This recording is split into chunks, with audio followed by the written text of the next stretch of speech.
So hi everyone, welcome back to my channel and I'm back again with another really interesting coding interview question video. So guys, if you like my content and you want to support me, then please do subscribe to my channel, hit the bell icon for further notifications. Also guys, please give this video a big thumbs up and also share it with your friends as well. And if you have any questions, comments, suggestions, feedback for my content, or you want to say anything to me, please write down in the comment section below. I would be happy to address them. So guys, this is one of the top interview questions asked in multiple companies and it is part of the LeetCode easy level list, and today we are going to solve this question right here in this video. So without delaying this any further, let's get started. So let's first read the problem statement, right? And the problem statement says linked list cycle. So basically we are given a linked list, we are given a head node of a linked list, and we have to determine if there is a cycle in the linked list or not. If the cycle is there, we have to return true. If the cycle is not there, we have to return false. So what do you mean by a cycle, guys? So cycle basically means that there is no end in a linked list. For example, you can see here the 3 is pointing to 2, 2 is pointing to 0, 0 is pointing to -4, and -4 is pointing back to 2. So basically there is a circle. If you continue traversing this linked list, you will never reach a node whose next value is null. So that's why we can say that there is a cycle in this list. Another example is this one, in which we have got a linked list and 1 is pointing next to 2 and 2 is again pointing back to 1. So here at 0th position, that means at the 0th node, there is a cycle. And in this example, we can see that we have only one node and definitely the next pointer of one node is pointing to null. So that's why there is no cycle in the linked list and we are simply returning false.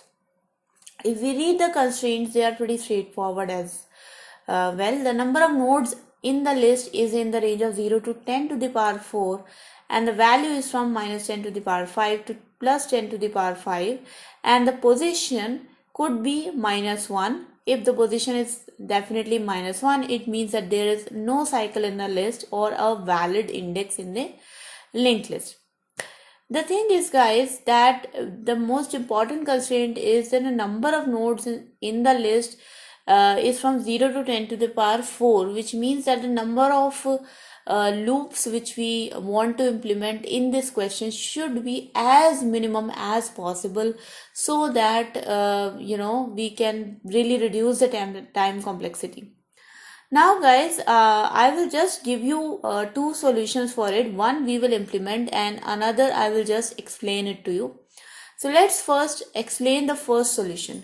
So guys, the first solution is also called as a map solution. What you can do here is basically you can create a map, and as soon as you will continue traverse this list, for example, I first came to node number 3, then to node number 2, I will keep these nodes in a hash map.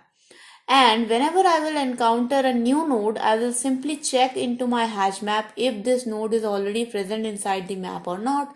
If it is already inside the map, or if it is already inside a hash set you can use, then I will simply say that there is a cycle in the list.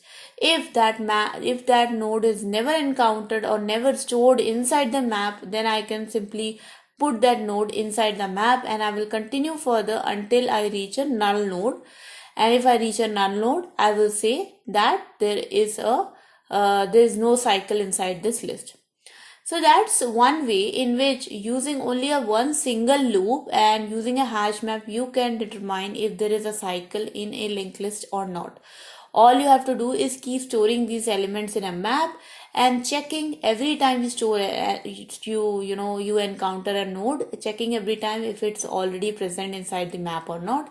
If it is already present, just break the loop and return true, because there is a cycle in a linked list.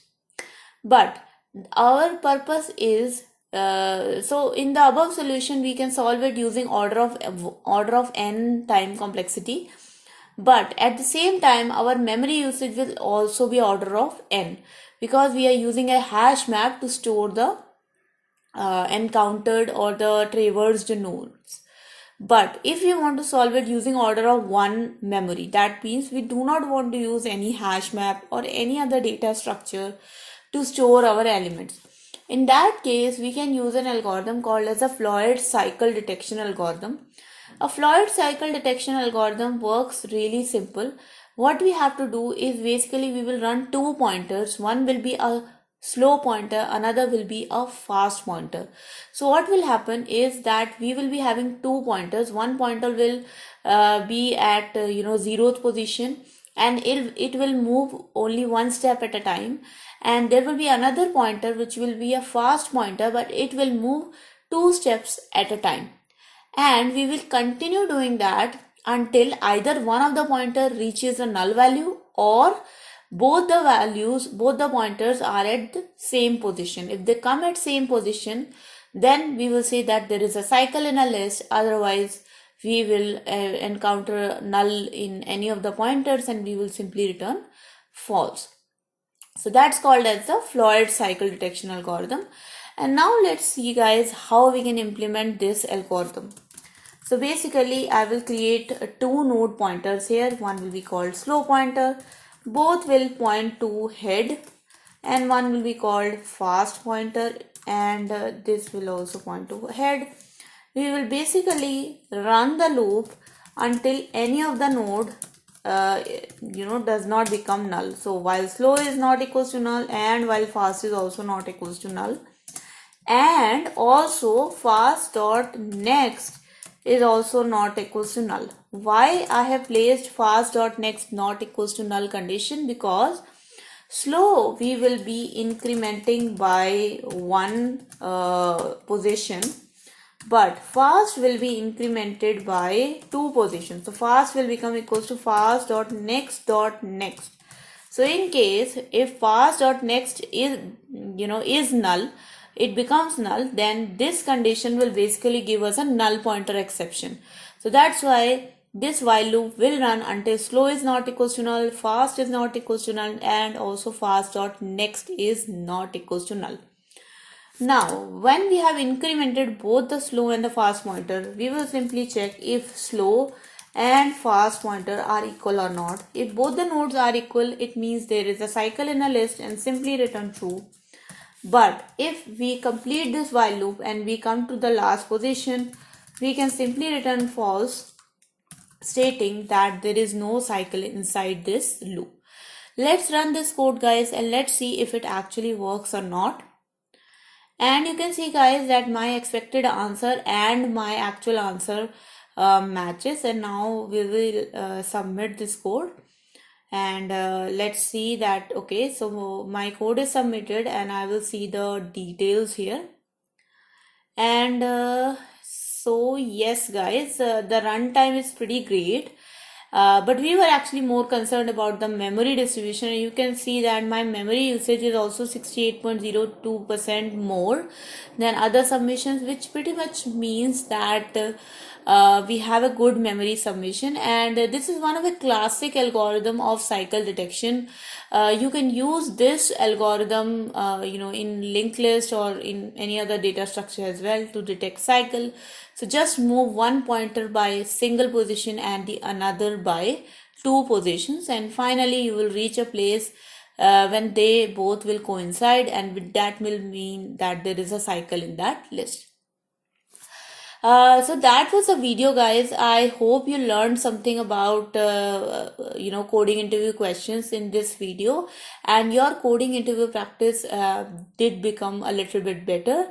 And again, guys, I will ask you all to please do subscribe to my channel. Hit the bell icon for further notifications. Also, guys, please do give this video a big thumbs up and also share it with your friends as well. If you have any comments, suggestions, feedback, anything you want to say to me, please put them in the comment section below. I put out new videos every day from Monday to Friday. And that's the video, guys. Thank you so much for watching. Until next time, bye bye.